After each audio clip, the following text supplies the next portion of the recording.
Good evening to all of you. बच्चों, जैसे कि हमने प्रीवियस क्लास में डेप्रिसिएशन का कैरेक्टरिस्टिक स्टार्ट किया था और मैंने आप लोगों को फर्स्ट 3 कैरेक्टरिस्टिक्स के बारे में बच्चों एक्सप्लेन किया था। सभी को याद होगा, कैरेक्टरिस्टिक्स हो या आपका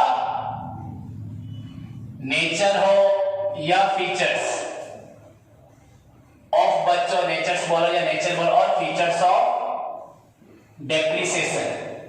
बेसिकली बच्चों सारे कैरेक्टरिस्टिक्स आपके इंट्रोडक्शन मीनिंग डेफिनेशन से ही आते हैं। तो हमेशा याद रखना, कैरेक्टरिस्टिक्स या नेचर फीचर कहीं अलग से पैदा नहीं होते, ये सब बच्चों इंट्रोडक्शन मीनिंग डेफिनेशन से ही आते हैं।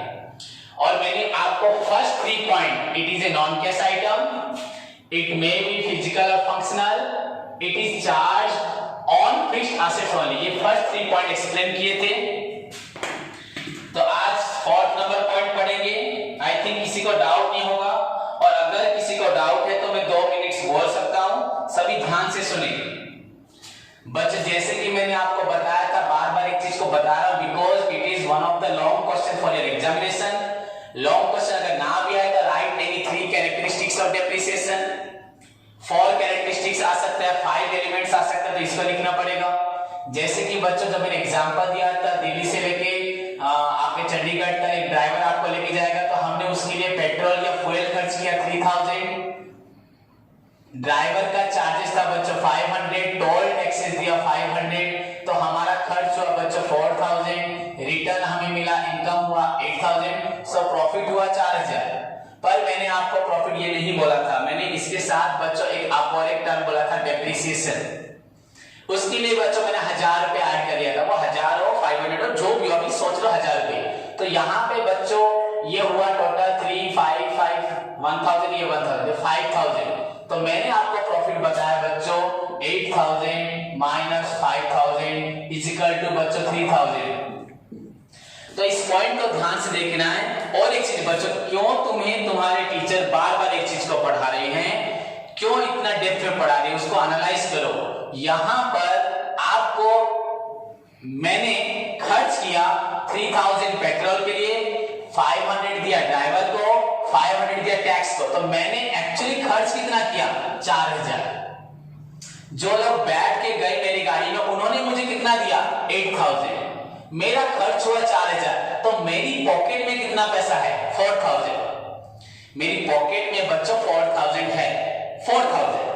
पर बच्चों मैं बोल रहा हूं मेरा प्रॉफिट कितना है 4000, नहीं बोल रहा हूं 3000, इसको मैं नहीं बोल रहा। जबकि बच्चों डेप्रिसिएशन के लिए मैंने किसी को 1 रुपए नहीं दिया, 3000 पेट्रोल के लिए खर्च किया, ड्राइवर को 500 रुपयों से खाने पीने खर्च के लिए दिया, टैक्स के लिए 500 रुपए, ये तीनों मैंने खर्च किए, ये तीनों मैंने स्पेंड किए। बच्चों ये कैश एक्सपेंडिचर है, कैश। पर ये वाला जो आइटम 1000 रुपए, इसके लिए मैंने किसको दिया, बस मेरा गाड़ी पुराना हो गया, घिस गया, इसलिए मैंने 1000 रुपए बच्चों काट लिया। पर इसके लिए मैंने 1 रुपए भी नहीं दिया। आप अगर देखोगे मेरी पॉकेट में बच्चों 8000 रुपए था, 4000 रुपए बच्चों खर्च किया है, अभी भी 4000 है।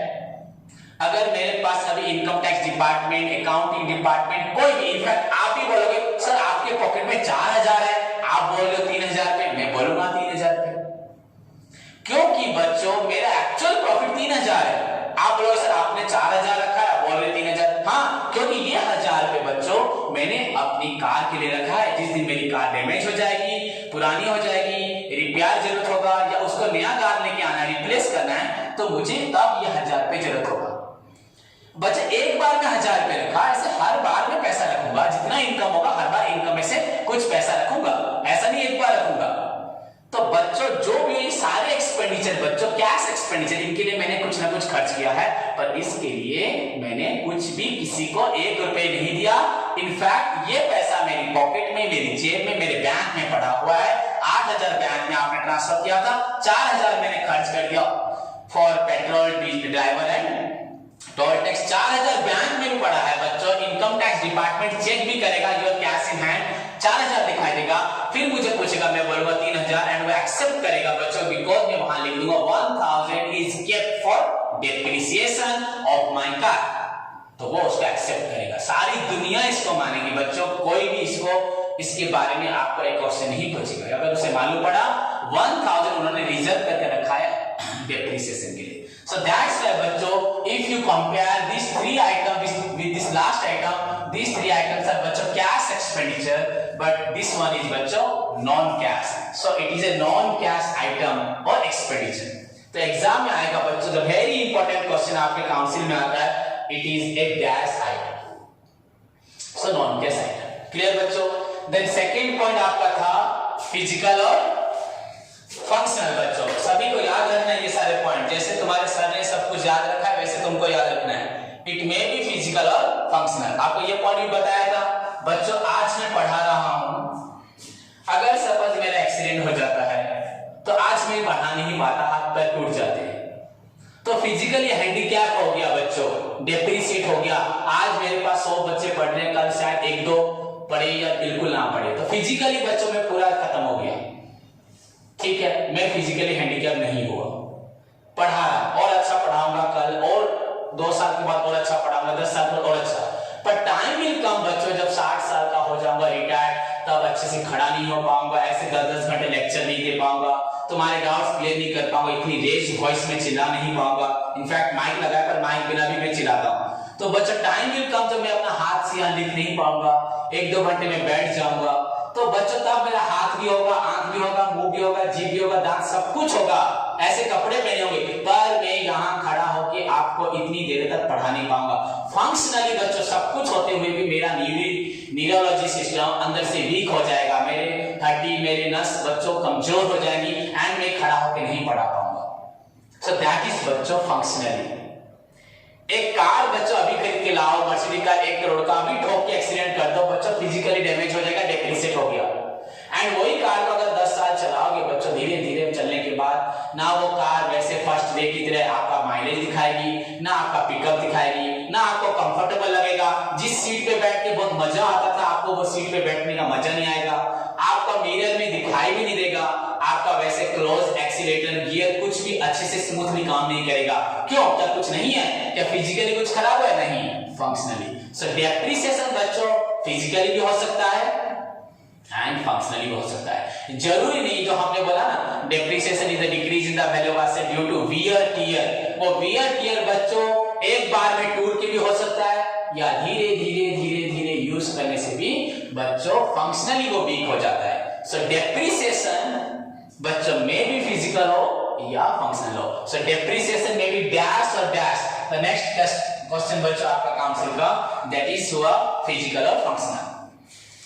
एंड बच्चों थर्ड वन जो मैंने आपको बताया था, इट इज चार्ज ऑन बच्चों फिक्स्ड एसेट ओनली। ये सिर्फ बच्चों फिक्स्ड एसेट पे होता है, चाहे वो टैंजिबल हो इंटैंजिबल। अभी मैं आपको वो नहीं बता रहा, बाद में डिस्कशन करेंगे। फिक्स्ड एसेट के ऊपर बच्चों डेप्रिसिएशन चार्ज होता है। द नेक्स्ट गारंटेड क्वेश्चन बच्चों, ये तीनों ही आपके काउंसिल के क्वेश्चन है, जरूर तीनों में से एक question guaranteed. Depreciation is charge on dash asset, current asset, fixed asset, fixed asset ऐसे लिखा होगा बच्चों, तो आपको लिखना है फिक्स्ड एसेट्स ओनली, सिर्फ फिक्स्ड एसेट पे चार्ज होता है। So these are the first 3 characteristics that I taught you बच्चों in the previous class. So now move to the बच्चों fourth number point। बच्चों आपको fourth number point लिखा है, जो भी लिखा है बच्चों, it is a process of valuation of cost, not the valuation of fixed asset। बच्चों allocation of cost, not the valuation of fixed asset। इस पॉइंट को थोड़ी देर के लिए बच्चों छोड़ दो, थोड़ी देर के लिए बच्चों, आप लोगों के लिए बोल रहा हूं, अपने लिए नहीं। जैसे कि मुझे सुनने को मिलता है कि बहुत सारे लोग बोलते हैं मेरे बारे में कि मैं क्या पढ़ाता हूं बच्चों, फिर भी बच्चों मुझे मेरा पढ़ाई मेरे स्टूडेंट्स के लेवल के हिसाब से पढ़ाना है।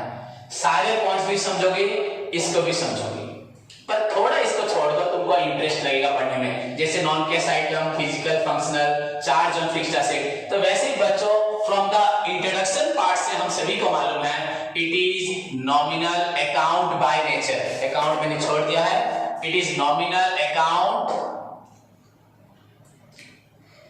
बाय नेचर लिखो, या इन नेचर, या it is in the nature of nominal account. It is a nominal account in nature. बच्चों ये नॉमिनल अकाउंट है, ये आपको मालूम पड़ा, सभी को मालूम है। Depreciation, how many types of account? Personal, real, nominal.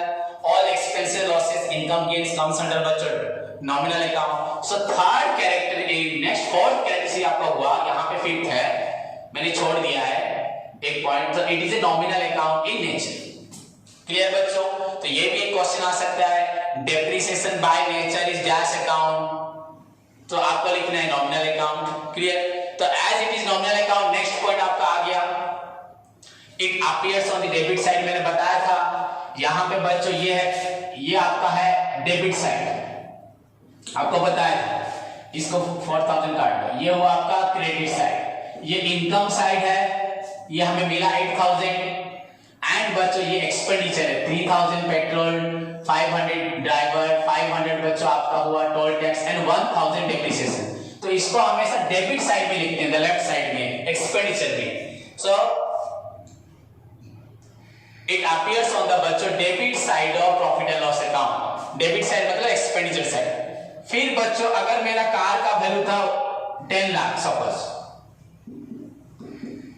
तो मैं एक बार गाड़ी चला के आया, 1000 रुपए बच्चों कम हो गया, अब मेरे कार का वैल्यू बच्चों हो गया 9,99,000। सो अगेन बच्चों इट डिडक्ट्स, ये माइनस होता है फ्रॉम द पर्टिकुलर एसेट।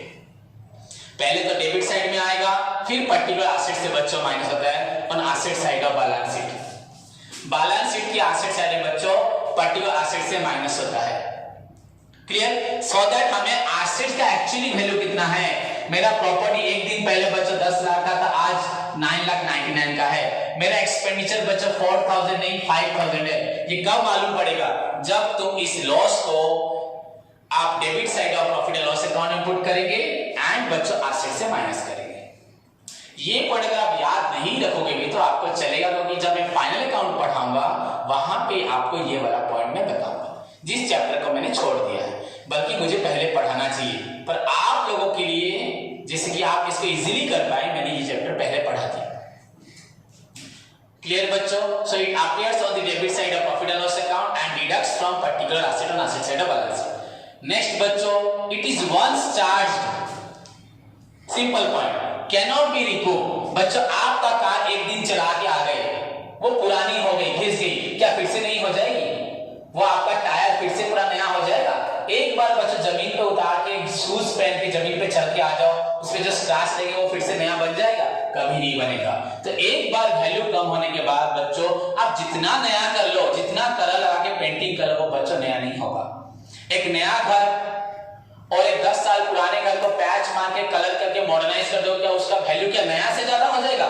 नहीं, कुछ बढ़ जाएगा पर नया से ज्यादा नहीं बढ़ेगा। नया घर बच्चों नया होता है, ओल्ड घर बच्चों ओल्ड होता है।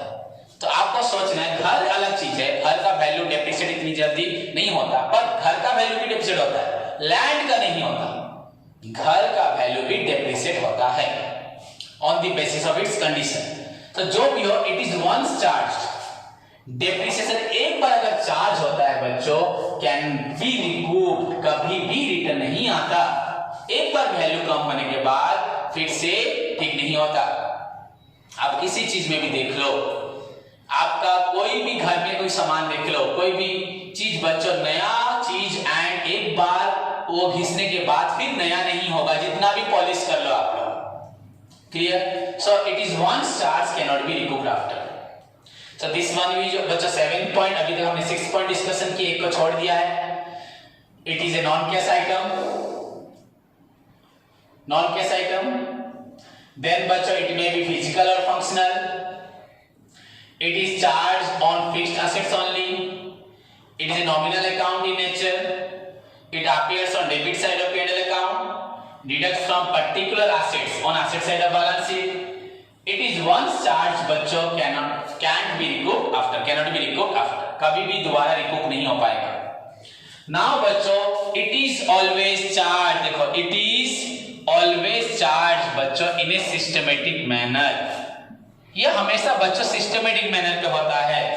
वो मैनर क्या है मैं आपको बताऊंगा। आपके बेसिकली बच्चों 10 मेथड्स हैं, और भी ज्यादा हो सकते हैं, पर सो फार एज मैंने आप लोगों की बुक्स में देखा है 10, पर आप लोगों में बस ओनली बच्चों 2 मेथड को एक्सप्लेन किया गया है। जब आप आगे पढ़ने जाओगे बच्चों, मैं आपको रेस्ट मेथड के बारे में भी एक्सप्लेन करूंगा। क्लियर? सो जो भी हो बच्चों, डेप्रिसिएशन चार्ज करने का एक मैनर अलग होता है। क्लियर बच्चों? So it is always charge in a systematic, इसलिए तो हम पढ़ेंगे डेप्रिसिएशन का मेथड, कैसे डेप्रिसिएशन चार्ज किया जाता है, कैसे निकाला जाता है। अगर कोई मेथड नहीं होता तो इस टॉपिक में बच्चों हम प्रॉब्लम नहीं पढ़ेंगे, प्रैक्टिकल पार्ट नहीं रहेगा। सो बच्चों, जैसे कि हमें मालूम पड़ा डेप्रिसिएशन निकालने का एक स्पेसिफिक तरीका होता है, इसलिए बच्चों हम लोग डेप्रिसिएशन करते हैं। It is always charge in a systematic manner. Then बच्चों, the very important point, exam में नहीं आएगा पर कॉमन सेंस के लिए बच्चों, सपोज यहाँ पे 10 मैंने आप लोगों को लिखा है कैरेक्टरिस्टिक्स, अगर मैं चाहता 4-5 कैरेक्टरिस्टिक्स भी लिखवा देता, क्योंकि आपका लॉन्ग क्वेश्चन बहुत रेयर आएगा ये क्वेश्चन, आपको 5 पॉइंट्स आप लोगों के लिए एनफ होता, पर मैंने हर एक पॉइंट लिख दिया लगभग। और एक पॉइंट इसमें है 11th नंबर पॉइंट, वो आपका मीनिंग है। It is a permanent decline in the value of assets. तो आप उसको मीनिंग को खुद लिख सकते हो, एक पॉइंट में मीनिंग को एक्सप्लेन किया गया है तो वो आप खुद लिख सकते हो, उसको जरूरत नहीं है। आप अगर चाहोगे तो यहाँ पे 11th नंबर पॉइंट में बच्चों मीनिंग को लिख सकते हैं, जो बच्चा जो लिख सके। Permanent decrease in the value of assets, gradual decrease in the value of assets, जो मैंने आपको लास्ट क्लास में पढ़ाया था, जो पढ़ाया था आप कुछ भी यहाँ पे एक मीनिंग लिख देना, आपका 11th पॉइंट हो जाएगा। पर बच्चों सारे पॉइंट्स जरूरी है सीखना। तो so far as your 9th number point is concerned बच्चों, मैंने यहां लिखा है total depreciation doesn't exceed depreciable value.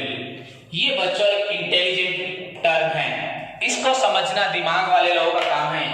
इस पॉइंट से बच्चों, इस पॉइंट से हमारा डेप्रिसिएशन चैप्टर पढ़ने का जो उद्देश्य होता है, जो ऑब्जेक्ट होता है, क्यों हम डेप्रिसिएशन चैप्टर को पढ़ते हैं, कुछ एक्सटेंड तक बच्चों ये पॉइंट बहुत सारे पॉइंट जरूरी है, पर कुछ हद तक अगर बोलूं तो बच्चों हमें बहुत ज्यादा जरूरी है इस पॉइंट को जानना, क्योंकि यही पॉइंट है, वही पॉइंट है बच्चों जिसको सारे इनकम टैक्स डिपार्टमेंट, सारे accountants, auditor, management of the company ध्यान देते हैं।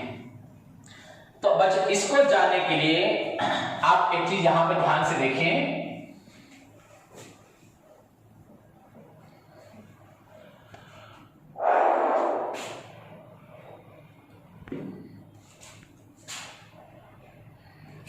बच्चों मैंने आपको अभी एक पॉइंट बताया था,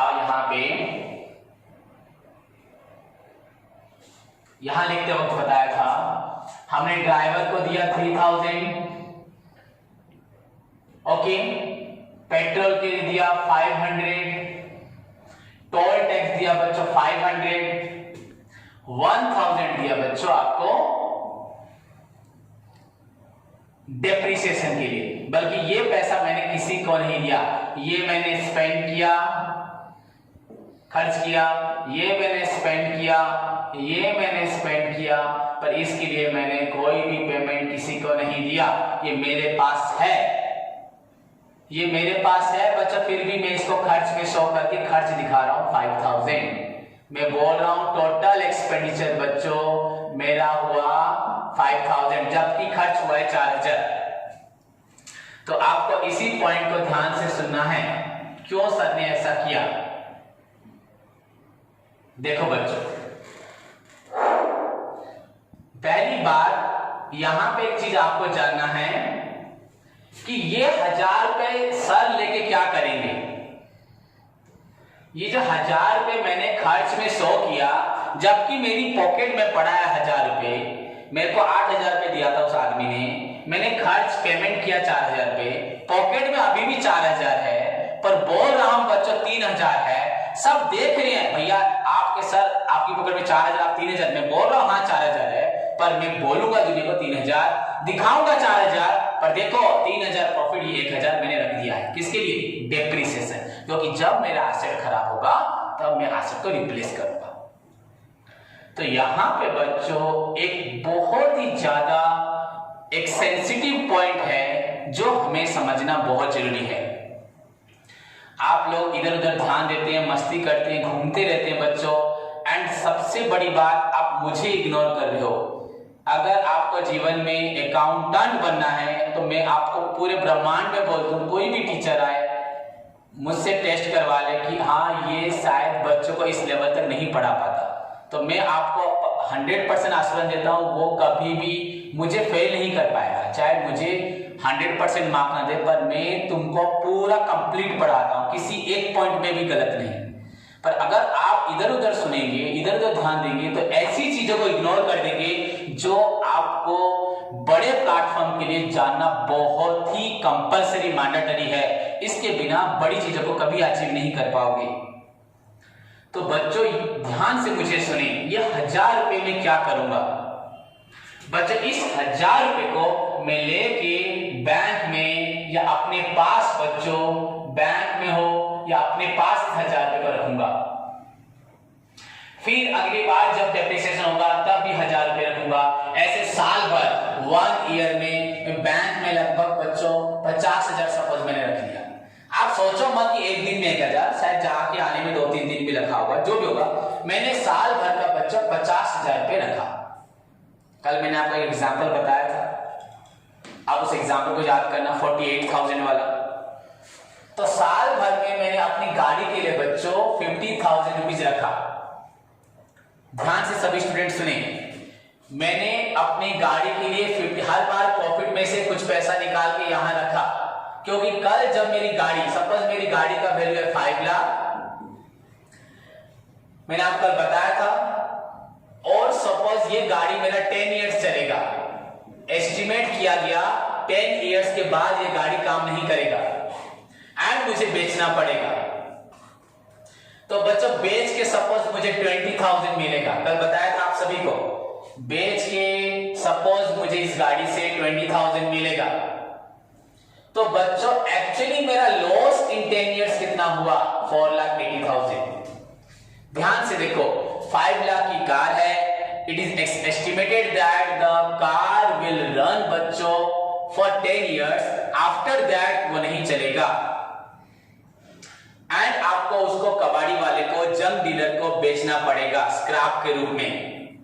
व्हाट इज स्क्रैप सब कुछ बताऊंगा इसी चैप्टर में, ध्यान से सुनो। सो बच्चों स्क्रैप के रूप में जब आपने बेचा तो आपको मिला 20,000 रुपए। सो ओवरऑली आपका लॉस 10 इयर्स में हुआ 4,80,000। In how many years? 10 years. तो आपका बच्चों एक साल में लगभग लॉस हो रहा है 48,000। तो 48,000 सोचो बच्चों, 10 साल के बाद आपको आपका नया कार खरीदना पड़ेगा, ये तो आपका बिजनेस तो खत्म हो जाएगा।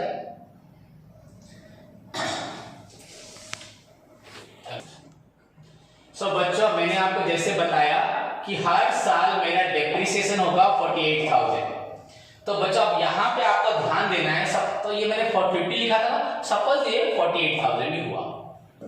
क्लियर बच्चों? तो हर साल मुझे 48,000 रखना है। अब एक बात सुनो ध्यान से, इस 48,000 को अपने दिमाग में रखना बच्चों। तो अगर इस साल मुझे 10 लाख प्रॉफिट होता है, 10 लाख प्रॉफिट होता है सारे खर्च होने के बावजूद, तो मैं फिर लास्ट में ये 48,000 माइनस कर दूंगा। ये मेरे पास है पैसा, फिर भी मैं income tax department, suppose 10 lakh मेरा प्रॉफिट हुआ और प्लस बच्चों सॉरी सपोज पहले इसको माइनस कर ले, 0 0 0, ये हुआ 2, ये हुआ 5, ये 9,52,000 बच्चों मेरे अकाउंट में, बैंक में बच्चों इतना पैसा है 10 लाख। क्लियर? पर मैं बैंक में है 10 लाख, पर बोल रहा हूं सारी दुनिया को कि मेरे बैंक में है 9,52,000, क्योंकि ये 48,000 मैंने रख दिया रिजर्व। मैंने बोला कि आई केप्ट इट, मैंने रखा है बच्चों 48,000 को as reserve to meet the बच्चों एनी फ्यूचर मिसहैपनिंग बच्चों ऑकर टू माई कार, अगर मेरी कार के साथ कुछ गलत होता है तो उसका एक्सपेंसेस को मीट करने के लिए मैंने रखा है। इनफैक्ट अगर कुछ भी ना होगा तो पर ईयर अगर मैं 48,000 रखूंगा 1 ईयर इंटू 10 ईयर्स के बाद बच्चों मुझे 4,80,000 मिलेगा प्लस स्क्रैप जो मिलेगा एंड प्लस बच्चों 10 ईयर्स के बाद वो कार का वैल्यू आज 5 लाख था, जरूर 7 लाख 8 लाख। अगर मैं आज से पैसा रख रहा हूं तो बच्चों डेफिनेटली इंटरेस्ट प्लस होके मुझे ऐसा पैसा मिल जाएगा सो दैट मैं नया कार ला पाऊंगा। तो बच्चों ये एक्सपेंडिचर है, जैसे आपको पेट्रोल दिखाई दे रहा है, ड्राइवर का खर्च दिखाई दे रहा है, डीजल का खर्च दिखाई दे रहा है, आपको टोल टैक्स दिखाई दे रहा है, वैसे आपको नहीं दिख रहा कि मेरा गाड़ी भी पुराना हो जा रहा है, उसका भी लॉस हो रहा है। तो इसलिए मैंने ये 48,000 रखा एंड इसको इनकम टैक्स भी एक्सेप्ट करेगी। बच्चों इसकी वजह से क्या हुआ, द नाउ इस टर्म पे आओ, 10 लाख के प्रॉफिट को मैंने 9,52,000 बोला, तो अभी मेरा इनकम इतना है, प्रॉफिट इतना है, तो टैक्स इस पे दूंगा। बैंक को भी अगर लोन फोन लेना है, आपका इनकम कैपेसिटी कितना है, मैं 9,52,000 बोलूंगा। टैक्स देना है बच्चों तो मैं 9,52,000 के ऊपर दूंगा। तो इसी का फायदा उठा के कोई भी इंसान बोलेगा टैक्स देना पड़ेगा 9,52,000 पे, तो लगभग बच्चों 9 लाख मतलब आपका टैक्स 30% में जा रहा है। आपको नहीं पता ये सब, मैं आपको +3 फाइनल में बताऊंगा। मोर कथा को सब स्टूडेंट माने पूरा केयरफुली सुनिबो, मेरी बात को पूरे अच्छे तरीके से बच्चों, इसमें बहुत कुछ रहस्य है जो किसी को नहीं मालूम। जब टैक्स की बात आएगी, दुनिया टैक्स में घोटाला करती है, तो 9,52,000 के ऊपर बच्चों लगभग 30% plus education higher education cess है, वो छोड़ो, आपको नहीं पता वो सब। आप सोच लो 9,50,000 के ऊपर बच्चों लगभग आपको 30% टैक्स देना होगा, वो जबकि बच्चों लगभग आपका 3 लाख हो जाएगा। 9,50,000 प्लस के ऊपर बच्चों 30% लगभग 2,80,85 हो जाएगा, प्लस कुछ मिला के लगभग पूरा 3 लाख नहीं, 3 लाख से कम, 3 लाख बच्चों टैक्स हो रहा है आपका, 3 लाख टैक्स हो रहा है। तो इस टैक्स को लोग हेराफेरी करने के लिए लोग क्या करते हैं, ये डेप्रिसिएशन जो हमने 48,000 रखा है, लोग इसको ज्यादा भी बोल देते हैं। तो अगर ज्यादा बोल देंगे डेप्रिसिएशन तो ये इनकम कम हो जाएगा, कम हो जाएगा तो टैक्स क्या होगा, कम देना पड़ेगा। शायद आपको समझने में मुश्किल हो रहा होगा, पर समझना बहुत जरूरी है, इसलिए अगर मैं नहीं पढ़ाता तो नहीं समझते। तो बच्चों जितना ज्यादा मैं रखूंगा डेप्रिसिएशन के लिए उतना कम मेरा प्रॉफिट होगा। बच्चे होते हैं, बेवकूफ लोग होते हैं जो बोलते हैं मेरा बहुत फायदा हुआ। बच्चों जितना ज्यादा बोलोगे टैक्स उतना ज्यादा दोगे, और जो ठग होते हैं वो कम बोलते हैं मेरा प्रॉफिट कम है। स्टाटस जब दिखाना है मैं बहुत अमीर हूं, टैक्स जब देना है मैं बहुत गरीब हूं। पर बच्चों हम अकाउंटेंट क्या फेक करने के लिए बन रहे हैं, हम तो अकाउंट्स बनाने के लिए कर रहे हैं। तो हमारा ड्यूटी ना ऊपर जाना है नीचे आना, हमें एक्यूरेट बताना है। ज्यादा बताओगे टैक्स देते वक्त सब छुप जाओगे, कम बताओगे आप लोगों को शर्म आएगी, और कम टैक्स दोगे तो इनकम टैक्स आपको पकड़ेगा। तो हमें एक्यूरेट बताना है। पर अगर यहाँ पे ज्यादा दिखाता है डेप्रिसिएशन तो प्रॉफिट कम होता है, टैक्स कम हो जाता है। यही पे बच्चों बात आती है, ये पॉइंट स्टार्ट होता है। तो आप ना ज्यादा दिखा सकते हो ना कम दिखा सकते हो। आपका बच्चों डेप्रिसिएशन अमाउंट कितना हुआ साल का, बोलो 48,000। तो बच्चों एस्टिमेट किया होगा कि कार का जो डेप्रिसिएशन है बच्चों, आपका जो कार का आपकी जो कार है उसका बच्चों डेप्रिसिएशन भी एग्जैक्ट बच्चों लगभग 48,000 होगा। तो आप जितना बच्चों रेड्यूस होगा उतना ही रखोगे, ये नहीं रेड्यूस बच्चों आपका 48,000 हुए, आप यहां पे 60,000 पे रख दोगे। ये पैसा, ये बच्चा एक तरह से आप किसी को खर्च नहीं कर रहे, ये रख रहे हो अपने पास है, पर दुनिया को बोल रहे हो खर्च। ये खर्च बोला जाएगा, इसको दुनिया मानेगी। ये ऐसा खर्च है, ये किसी को नहीं दे रहे, हमारे पास ही रह रहा है, इसको खर्च भी बोल रहे हैं, इससे प्रॉफिट ठीक निकलेगा, एसेट्स का वैल्यू मालूम पड़ेगा, सब कुछ। जो बच्चा पूरा कॉन्सेप्ट क्लियर करना चाहता है वो मुझे सुनेगा, अगर जिसको प्रॉब्लम है तो इस पॉइंट को बस रट लेगा या समझना छोड़ देगा। तो मैंने ऑप्शन बता दिया, क्लियर। तो बच्चों ये जो हमारा डेप्रिसिएशन अमाउंट है, ये डेप्रिसिएबल वैल्यू है। ये क्या है? Depreciable value. हमारा कार 5 लाख से इतना कम हुआ है, तो ये जो हम रखेंगे बच्चों, रखना कभी ज्यादा नहीं हो सकता। हमारा जितना डाउन होगा वैल्यू हम उतना ही रखेंगे। भैया हमने रखा इसलिए मेरी गाड़ी लॉस हो गई है, अगर भुगतान करना पड़े तो ये पैसा यूज होगा। सो बच्चों देखो, द टोटल डेप्रिसिएशन मैंने एक साल कितना काटा? 48,000 डजंट एक्सीड बच्चों डेप्रिसिएबल वैल्यू। जितना एसेट्स कमा होगा बच्चों, उससे ज्यादा डेप्रिसिएशन नहीं रख सकते। हाँ, उससे कम रख सकते हो। अगर आपको लगा है 48,000 डेप्रिसिएशन हुआ है, आपने 46,000 रख दिया, आपका मेथड बता रहा है, चलेगा। बट इसका मतलब नहीं, क्योंकि ये बच्चों इनकम को अफेक्ट करेगा, और अगर ज्यादा डेप्रिसिएशन कर दोगे, आपका इनकम का वैल्यू बच्चों क्या हो जाएगा? गलत हो जाएगा। And on the other hand बच्चों, आपका जो एसेट होगा उसका वैल्यू ज्यादा कम हो जाएगा। 5 लाख का एसेट अगर 60,000 कम करो 4,40,000, फिर 60-70, तो 4-5 साल में 4 साल में आपका कार क्या हो जाएगा? या सपोज 60,000 करोगे तो बच्चों 8 इयर्स में 4,80,000, 8 इयर्स से बच्चों कार खत्म हो जाएगा, फिर भी कार चल रहा होगा, कार रनिंग कंडीशन में होगा, पर आपका अकाउंट्स बोलेगा कार फिनिश्ड। ये गलत हो जाएगा। तो बच्चों टोटल डेप्रिसिएशन अमाउंट कभी भी डेप्रिसिएशन जितना हुआ है उससे ज्यादा नहीं हो सकता, उतना ही होना चाहिए। एग्जैक्टली बोला जाए तो उतना होना बहुत मुश्किल भी है। इट इज वेरी डिफिकल्ट बच्चों, it is quite impossible to determine the true value of the depreciation. बच्चों कोई भी किसी का ट्रू वैल्यू नहीं निकाल सकता। समझ में बच्चे, पतला आदमी भी जितना स्ट्रेंथ और जितना एनर्जी होता है मोटे में भी, और एक बॉडी बिल्डर में भी इतना नहीं होगा। तो किसका कितना बॉडी, कितना एक्चुअल स्ट्रेंथ है, इसको पूरा एग्जैक्टली निकालना बहुत मुश्किल होता है। तो बच्चों डेप्रिसिएशन ऑफ एन एसेट भी एग्जैक्ट निकलता नहीं है, फिर भी बोला जाता है जितना वैल्यू कम हो रहा है उससे ज्यादा आप डेप्रिसिएशन नहीं रख सकते। दैट्स द बच्चों पॉइंट नंबर 9। एक पॉइंट छोड़ा है तो 8 नंबर पॉइंट आपको समझाया। नाउ बच्चों लास्ट पॉइंट बच्चों, it doesn't depend upon the fluctuation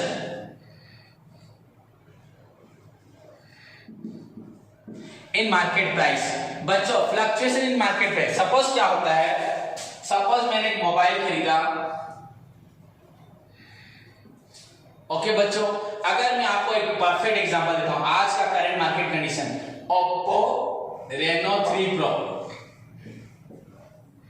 बच्चों जब लॉन्च हुआ था इसका प्राइस था 28,999। मैंने इसको खरीदा सपोज 3 महीने पहले, 2 महीना सपोज 1-2 महीना 3 महीना मैंने चला लिया, तो इसका वैल्यू जरूर बच्चों 3,000 कम हो जाएगा। तो इसका वैल्यू हो गया 25,999। सपोज इतना कम हो गया 3 महीने में, भाई सोच लो ऐसा कम हो गया। पर बच्चों आज का अगर देखा जाए, आज 29 जून है बच्चों, इसका प्राइस बच्चों बढ़ चुका है मार्केट में, ये प्राइस हो गया 31,999। तो अगर मैं बोलूंगा भैया मेरा मोबाइल कितना था 28,999, 3,000 कम हुआ तो 25,999 वैल्यू है। मैं बोलूंगा नहीं मार्केट प्राइस कितना है 31, मेरा कितना कम हुआ 3,000, तो कितना हुआ आज की 28,999। मैं ऐसे बोलूंगा। 3 महीने मार्केट में वैल्यू बढ़ गया तो मेरा एसेट्स का वैल्यू बढ़ गया। बच्चों यूज के बाद एसेट्स वैल्यू कभी नहीं कम होगा। तो वैसा हुआ, सपोज फर्दर ये थोड़े दिन के बाद फिर बढ़ता है, तो फिर बढ़ेगा, फिर 3,000 माइनस करूंगा, तो आप यूज करके एसेट पुराना हो जाएगा, पर आपका वैल्यू फिर भी बता रहा है 28,000, आपने खरीदा था 28,000 है। बच्चों डेप्रिसिएशन निकालते वक्त ये मार्केट फ्लक्चुएशन पे डिपेंड नहीं करता। आपने कॉस्ट कितने में खरीदा था 28,000 में, आपका 28,000 के ऊपर बच्चों डेप्रिसिएशन होगा। अब तुरंत आपका अमाउंट 40,000 हो गया तो 40 से डेप्रिसिएशन माइनस करोगे तो डेप्रिसिएट कहां हुआ, ये तो अप्रिशिएट हो रहा है। 40 का 3,000 माइनस करोगे बच्चों तो वो तो 37 हो गया, खरीदा था 28, आपका एसेट कभी पॉसिबल है। एक कार का वैल्यू बढ़ गया, सपोज 5 लाख का कार 7 लाख हो गया, आपने 5 लाख में खरीदा, डेप्रिसिएशन 50,000 हुआ, 4,50,000। आप बोलोगे भैया 7 लाख का कार है 50,000 माइनस हुआ 6,50,000, ऐसा होता है क्या? नहीं होता। So it doesn't depend upon the बच्चों fluctuation in market price. Market में जो फ्लक्चुएशन बच्चों up and down variation, the term fluctuation ये एग्जाम का एक शॉर्ट क्वेश्चन है। What do you mean by fluctuation? The variation in the price, the up and down, regular बच्चों change in the price of an asset बच्चों is known as fluctuation. Variation in the बच्चों किसी चीज में परिवर्तन होना, variation in the price, in the value of an asset को बच्चों बोलते हैं fluctuation। एक क्वेश्चन है what do you mean by fluctuation, मैं आपको बाद में फिर से बताऊंगा। Clear? So fluctuation of the market price पे डिपेंड नहीं करता। एंड उसके साथ बच्चों जो पॉइंट मैंने छोड़ा था, it is a process of allocation of cost. बच्चों allocation of cost, not the valuation of